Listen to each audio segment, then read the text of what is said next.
being on track. Rather than kind of noticing that your child might have a tantrum because they don't get what they want. That's okay. It's okay if they have a tantrum. It's okay if they don't like you for a day or two or a week. They'll get over it. They always do. So I just encourage you, for what's right for your family and for your kids, I wouldn't pay attention to what everybody else is doing. I wouldn't pay attention to, if it's an article I write or somebody else writes or Dr. Phil writes, I wouldn't pay attention particularly to the parts that have to do with a value system. Your value system, your value system. And so really pay attention to that rather than what everybody else is doing. Because if your kids are spending time in front of a TV, if they're spending time in front of a computer, significant time, whose values are shaping their choices? Your values or advertisers' values? It's advertisers that are shaping. Now, by the way, do advertisers hire the stupidest people they can find to do this? Do they have low budgets? Do you think they might engage in hypnotic kinds of advertising that makes your their pupils dilate and they kind of look like this? Do you think they might use some tactics like that? Of course they do. Their goal is to shut down their goal, and I don't mean this to sound malicious, because their goal is to sell product, right? And we can all appreciate that's what makes the economy go around. But again, you just want to understand that in the process of doing that, it's their values that are filtering in there. So as your kids are saying, this is what I want for Christmas, or this is what I want for my birthday, or if it was my assistant whose 9-year-old wanted a limousine to pick her up for her graduation event, those kinds of things seem bizarre to me, but it's because of what they see and where the crowd is going. So I like Earl Nightingale's strategy. Wherever the crowd is going, look the other way if you don't have a good clue, because you'll probably be closer to being on track. A couple weeks ago, a study came out. I just heard this as I was driving down the Northway. A study came out where they took a group of 1,000 seniors aged 62 to 65, and they asked them how much money they had in their checking account, disposable money that they could spend. And then they did a survey of 1,000 teenagers ages 16 to 18 about how much money they had in their checking account. And guess who had more money? The teenagers. It's a problem because we end up, again, most folks are following the crowd. They probably on their credit card are paying for HBO and the digital DVD player, and we're caught up in that. And so I mean we all do it. We have to be very conscious and aware of this question of what's important. And my behavior, my choices about what my children watch every day, that choice represents what value I'm willing to endorse. And so if I let them sit in front of a particular show for an hour, if the values are consistent, this should feel good in here, right? If it's consistent with my values. If I watch it and a part of me is going, then I want to be careful about that. That's all. So this is really a plea to really pay attention to your own gut, your own values, what's really important for you. When you set limits on your kids, do they enjoy that? Do they appreciate it? They say, geez, Dad, thank you for making me go to bed at 8 o'clock, or, Gina, I know I can't play but a half-hour video games. I really appreciate that. Do kids really like limits? No. Well, yes. Most kids will fight you on limits, right?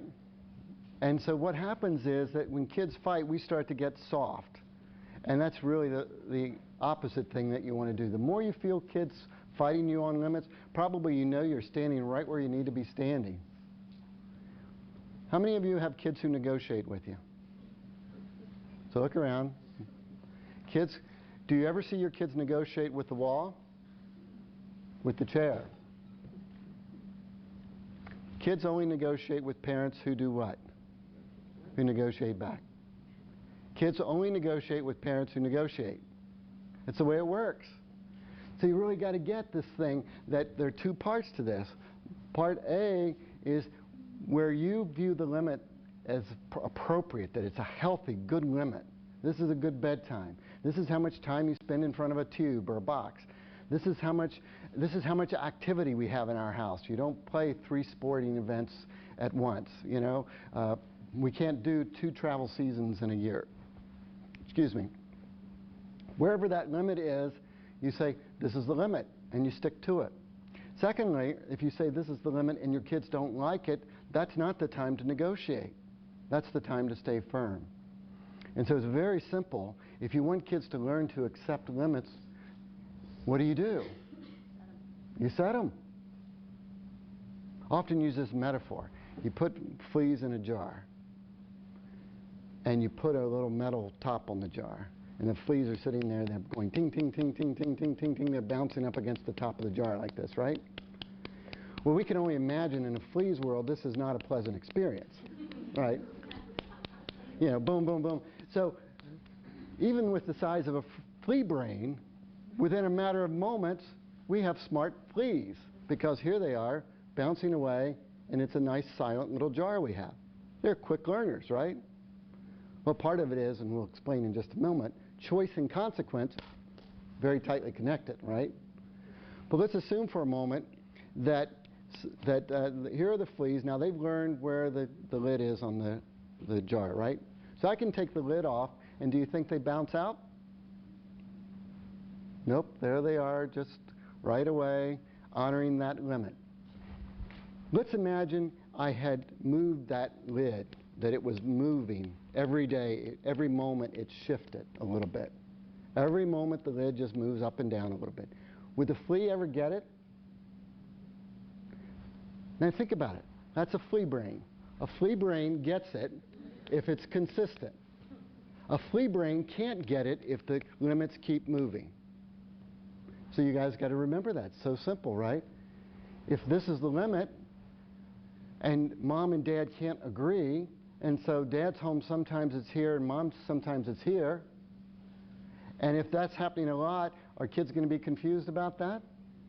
Of course, right? So the more that you can say, okay, let's agree this is going to be the limit and we're going to stick to it, the better. Kids need limits. Kids thrive on limits. Kids love limits, despite the fact of what they suggest based on their behavior. Now, how can I say that kids love limits? Because we've done tons and tons of studies. Over and over again, we see that if we take away limits and we give kids free rein, that initially they're joyous, they're excited, they love it, and then we see all across the board, everything deteriorates. I mean, that's part of the problem with childhood obesity, right? We don't set limits on the type of food. If you bring home all sorts of junk food, put it in the cupboard and say to the kids, now, don't eat that. How does it work? If I have ice cream in my freezer, do you think I eat that ice cream? So if I'm going to stay fairly trim, what do I have to do? I have to make sure there's no ice cream in the freezer. Why? Because I'm not that disciplined. How many, and you'll notice you guys are kind of similar. You'll see that some people are more disciplined about this, but the smartest decision is to decide in advance what the limits are. You're going to see across the board, if you've already decided before the decision comes where the limit is at, it's much easier. It's like if it's 8 o'clock and you don't know that the bedtime is 8 o'clock, you're not really clear about it, and they say, oh, Mom, there's this show I want to watch. Well, you didn't, let's see, you got to bed early last night. Okay. Now suddenly it starts moving and shifting, right? Know in advance what the limits are. Know in advance what the bedtime is, when they're going to do their homework, what their responsibilities are around the house. Know in advance what the consequences are to choices. And again, I can't cover all of those tonight, but I do want to give you a sense that it's so important that you already know in advance what choices come with what consequences. That's like saying, here's the limit, sweetheart, and oh, you step over the line, what happens? I don't want to scream at John because he steps over the line, because does screaming at John work? No. So I got to make sure that something's going to work that's actually going to teach John. And so in a moment we're going to talk about what that is. But for now, set firm limits. Be really clear that that initial resistance that you feel is really nothing but a tantrum on their part because they're not getting it their way. Do we do better with clear limits as adults as well? We do better. You will be hard-pressed to find a single study of human behavior that will not support clear and consistent limits. It's very simple. So we want to do the same thing with kids. We want to set up a world where there are clear and consistent limits. Okay? Yes? Question. Is there a little contradiction between the clear and consistent limits and protecting them? Like when you gave the example of the food, not having the chips in the house for the kid when they want to eat the chips is really protecting them. They're not making the right decision. You're not giving them an option to make that decision. Well, it could appear that way, but the key thing is that there are certain choices that they're going to be able to make every single day. That what would be the consequence to them eating potato chips, for example? Not eating a nutritious meal. Are there any immediate consequences that's going to happen for most kids? Immediate consequences. There are no immediate consequences. So see, the problem is, in these situations where there are no immediate consequences, is that the consequence 6 months or a year down the road is they put on, 10 pounds of excess fat. The consequence then is something that's very difficult for that to be a teacher. So in the area where we're talking about setting clear limits, we're really talking about the decisions that you guys need to make, not about child decisions. That's a great question. The distinction is in the arena where children should be making decisions about whether or not to pay attention to jump over the log, for example, whether or not I'm going to pull the toy away from my best friend because I want it right now. Those choices often come with immediate consequences, and you just want to let those consequences do the teaching. In the arena where your judgment comes in, where your decision is going to influence their trajectory, that's where you set limits. Like kids aren't going to, if you said, for example, oh, let's let them go to bed, and then the consequence is going to be they're going to be tired tomorrow morning. Well, once again, the consequence is very far removed, and it's not going to teach very well. So it's a great question, and so I would distinguish it in that way. In areas where kids need to be making decisions and learning from those decisions, you let the consequence do the teaching. In the area where you've got to be teaching because you know that they're not going to be prepared to make that choice. I mean, we struggle as adults to make healthy choices around food. We struggle as adults to make healthy choices about what to let come into our brain, whether we're tired at the end of the day, and what's the easiest thing to do? Sit there and turn on the tube and just get lost. I mean, the path of least resistance will always be the least healthy. The healthiest path is going to be one that requires us to make decisions that are not always easy. Mistake number 5 is that we end up saying the same thing over and over and over again.